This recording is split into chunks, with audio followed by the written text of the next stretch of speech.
Hello and welcome to my channel the science class. आज का हमारा टॉपिक है मेटल, नॉन मेटल और मेटलॉइड्स। प्रीवियस क्लासेस में पार्ट फर्स्ट में हमने क्या पढ़ा है, एलिमेंट्स के बारे में, ठीक है। और आज हम एलिमेंट्स के ही टाइप्स मेटल, नॉन मेटल और मेटलॉइड्स के बारे में पढ़ेंगे, ठीक।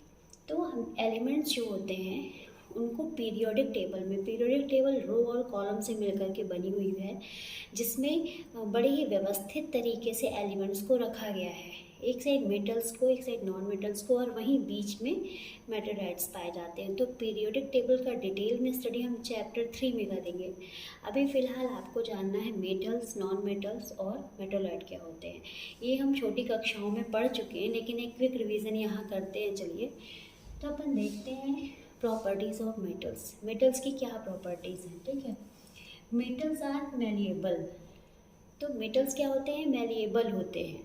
मीन्स मेटल्स को पीट कर एक थिन लेयर में बनाया जा सकता है ना। आप पीटेंगे तो एक पतली लेयर बन जाएगी। और मेटल की इस प्रॉपर्टी को क्या कहते हैं, मैलिएबिलिटी, ठीक है। तो मेटल्स आर मैलिएबल। एग्जाम्पल में क्या हो गया, गोल्ड, एल्यूमिनियम, सिल्वर और कॉपर। गोल्ड के जो भी ज्वेलरीज बनाई जाती हैं, गोल्ड को पीट के ही तो बनाई जाती है। मीन्स metals are malleable, मतलब after beaten they are converted into thin layer, ठीक है, thin sheet. So first property is metals are malleable and second is metals are ductile. What is the meaning of ductile? Ductile means thin wire. मतलब metals की एक property है कि उन्हें एक thin wire में कन्वर्ट किया जा सकता है। तो एग्जांपल क्या हो गया भाई, गोल्ड, कॉपर, एल्यूमिनियम। तो आपको पता है कि कॉपर के वायर बनते हैं। तो कॉपर क्या है, मेटल है, मतलब थिन वायर में आप उससे बना सकते हैं। थर्ड प्रॉपर्टी है मेटल्स आर सोनोरस। तो सोनोरस का क्या मतलब होता है, रिंगिंग साउंड्स, है ना। मतलब एक रिंग की आवाज़ आती है मेटल से। जैसे स्कूल्स में जो घंटियाँ बजती हैं और जब वो बजती तो टंग टंग, जो ये जो साउंड आ रहा है ये मेटल से आता है।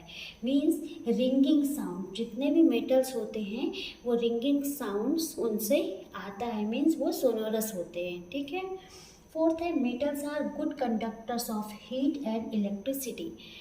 सिंपल, ये तो बहुत इजी है कि जो मेटल्स होते हैं वो गुड कंडक्टर्स होते हैं, किसके, हीट और इलेक्ट्रिसिटी के। हीट मीन्स जिसमें हम खाना बनाते हैं, जो सारे वेसल्स होते हैं, जैसे सिल्वर हो गया, एल्यूमिनियम हो गया, तो उसमें खाना तभी बनेगा जब ये अच्छी तरह से ऊष्मा के सुचालक होंगे, ठीक है।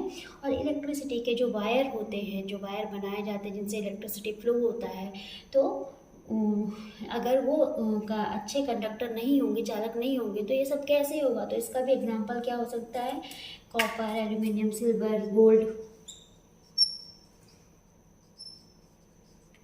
ठीक है। फिर लास्ट है फिफ्थ, मेटल्स आर लस्टोरियस। लस्टोरियस का मीन्स होता है शाइन। मीन्स जो भी मेटल्स होते हैं उनमें शाइनिंग होती है। Metals are लस्टोरियस।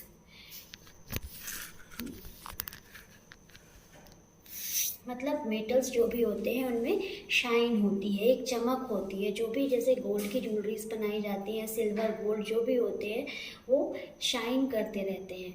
तो ये सारी प्रॉपर्टीज़ किसकी हो गई, मेटल्स की। Metals are malleable, metals are ductile, metals are sonorous, metals are good conductors of heat and electricity and metals are लस्टोरियस।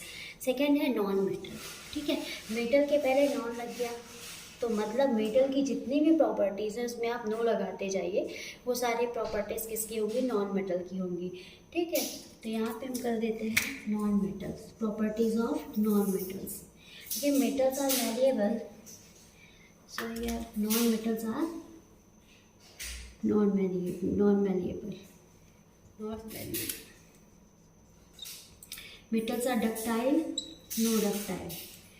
Non metals are no ductile. Metals are sonorous, non metal are no, मतलब non metal धातुएं जो होती हैं वो ringing की property जो होती है वो नहीं रखती हैं। सेम इसी तरह से जो धातुएं होती हैं वो ऊष्मा की कुचालक होती हैं। मीन्स जो मेटल्स आर गुड कंडक्टर्स होते हैं, तो नॉन मेटल्स जो होते हैं वो कंडक्टर्स नहीं होते हैं हीट और इलेक्ट्रिसिटी के, और उनमें कोई चमक या शाइनिंग नहीं होती है। ठीक है, ये सारी चीज़ें हमने छोटी कक्षाओं में अच्छी तरह से पढ़ ली है, इसलिए यहाँ पे इसका एक क्विक रिवीजन बस चाहिए, तो जो मैंने करा दिया है आपको।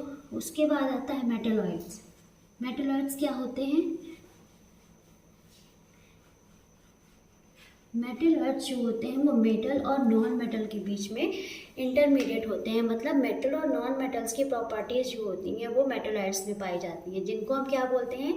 सेमीकंडक्टर कहते हैं। जैसे मेटल हो गया तो वो क्या है? कंडक्टर है, मीन्स क्या है? सुचालक है। किसका सुचालक है? कंडक्टिविटी रखता है ये, ऊष्मा और विद्युत का सुचालक है। Good conductor, good conductor. और जो नॉन मेटल है वो क्या है? Bad conductor, bad conductor.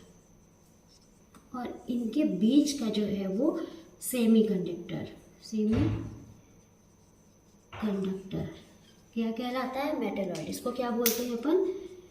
Metalloid. Metalloid में क्या क्या आते हैं?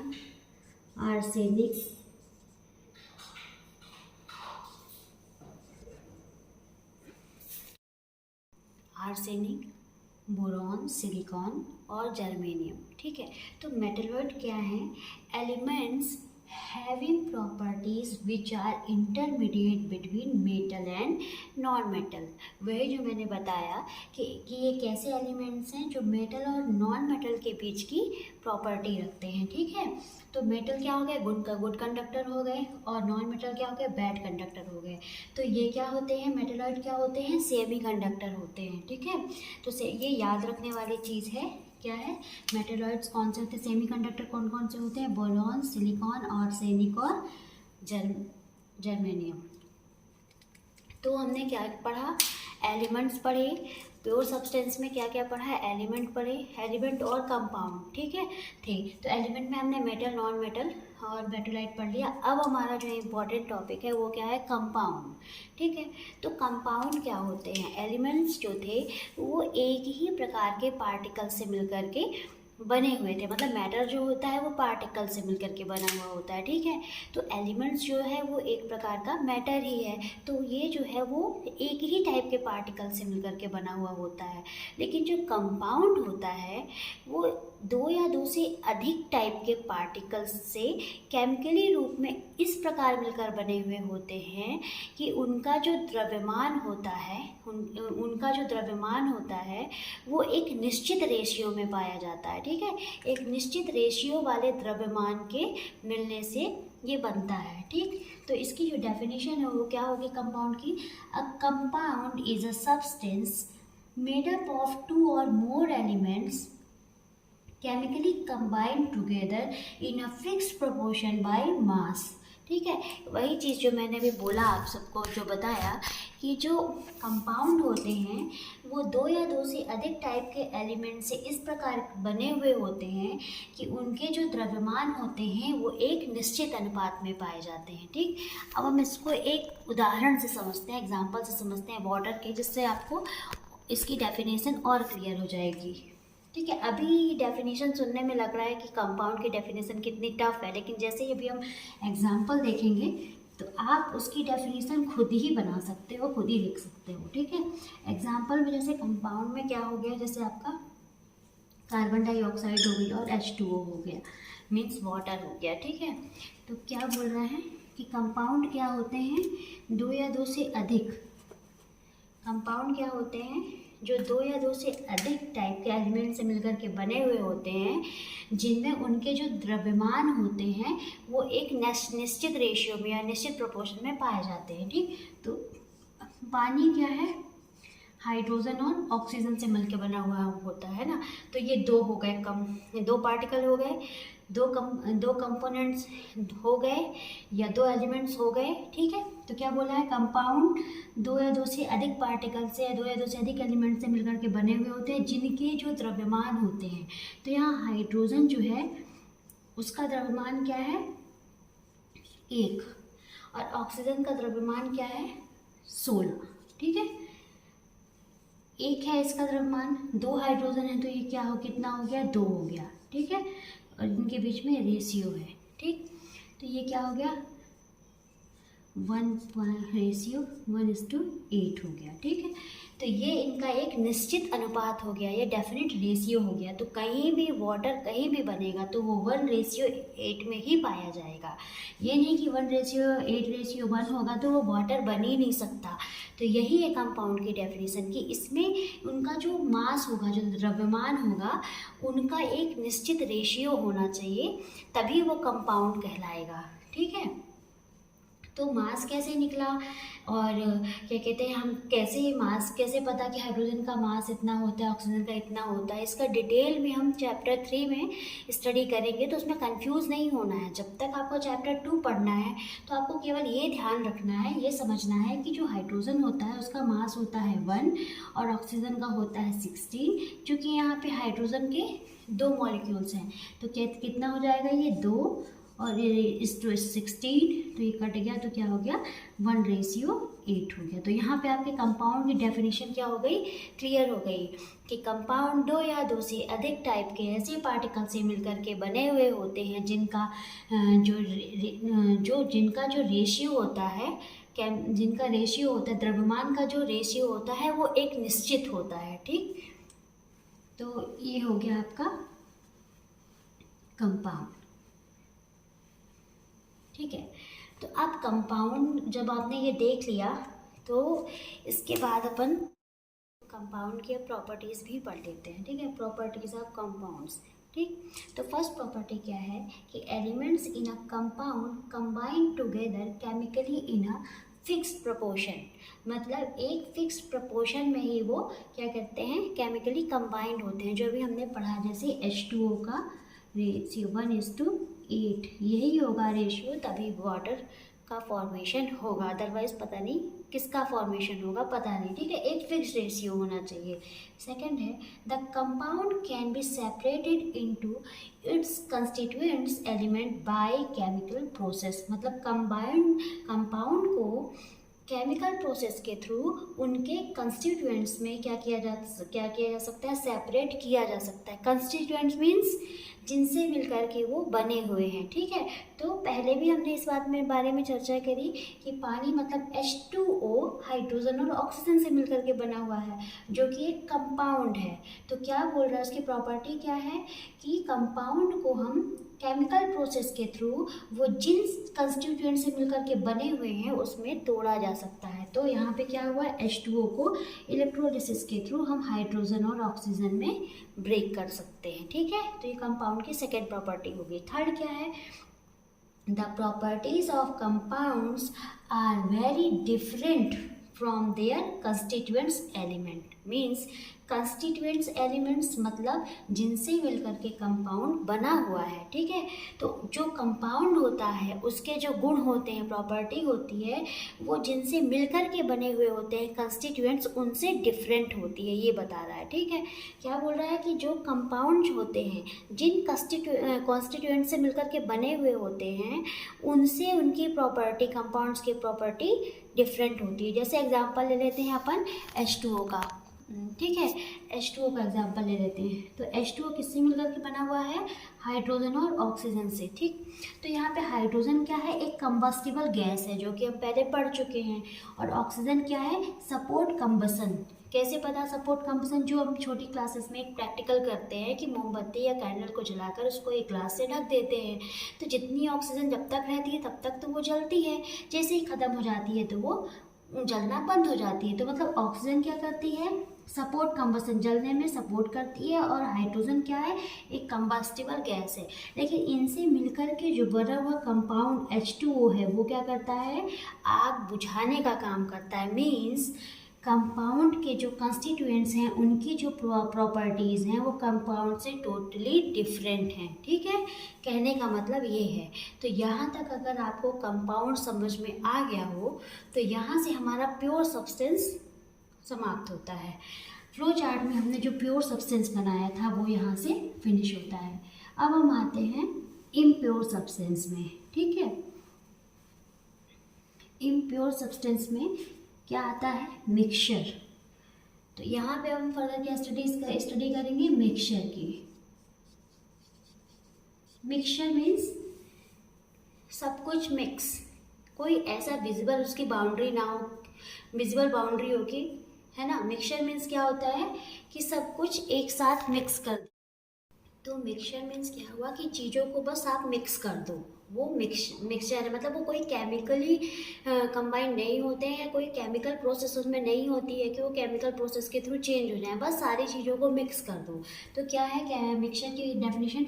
अ mixture is a substance which consist of 2 or more elements or compound not chemically combined together.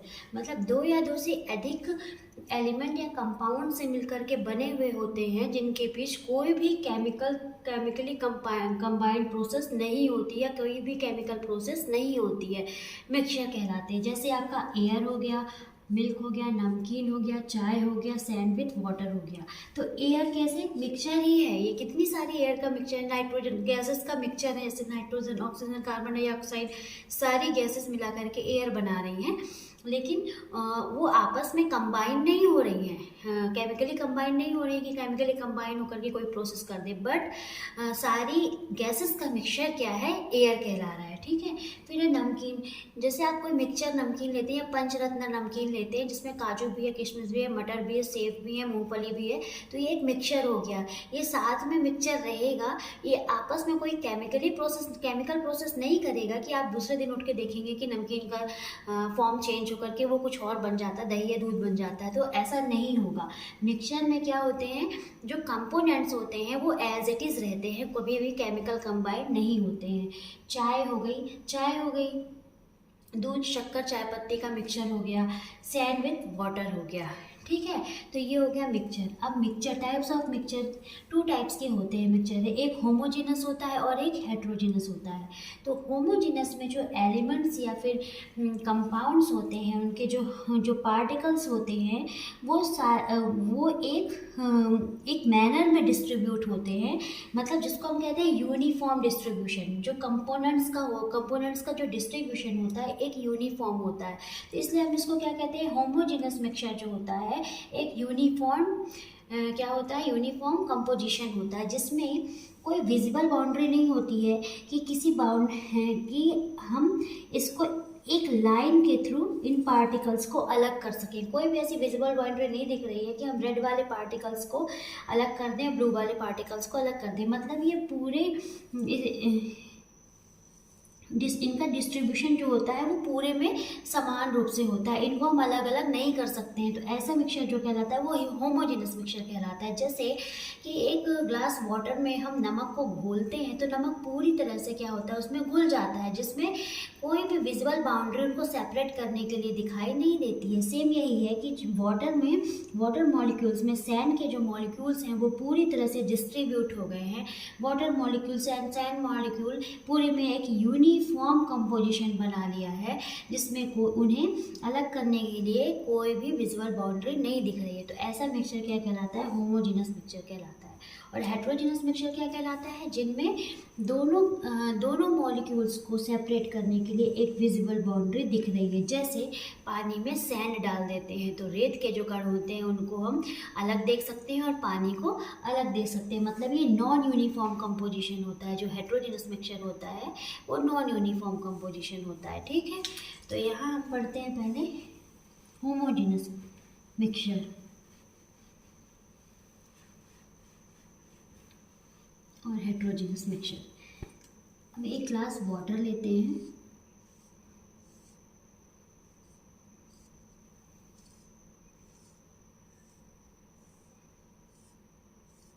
ठीक है। तो इसमें क्या है? वाटर प्लस सॉल्ट, और इसमें क्या है? Water plus sand. तो वाटर प्लस साल्ट वाला जो ग्लास है इसमें क्या है? साल्ट पूरी तरह से क्या हो जाएगा? घुल जाएगा। तो यहाँ पे कोई भी विजुअल बाउंड्री सेपरेशन के लिए सेपरेशन ऑफ विजिबल बाउंड्री इसमें दिखाई नहीं देगी। मीन्स ये क्या कहलाया? Homogeneous mixture.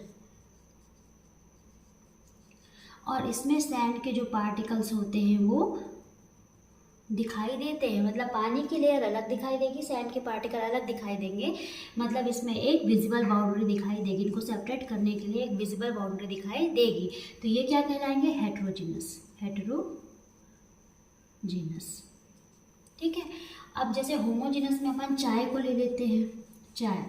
चाय में कितनी चीज़ों का मिक्सचर है? चाय शक्कर है, दूध है, चाय पत्ती है, सारी चीज़ों का मिक्सचर है ये। ठीक है, और जब ये बन के हमारे सामने आती है तो ये पूरी तरह से एक दिखती है। इसमें दूध अलग नहीं दिखता है, चाय पत्ती अलग नहीं दिखती, ना ही शुगर अलग दिखती है। तो ये चाय क्या कहलाया? एक यूनिफॉर्म कंपोजिशन है ये।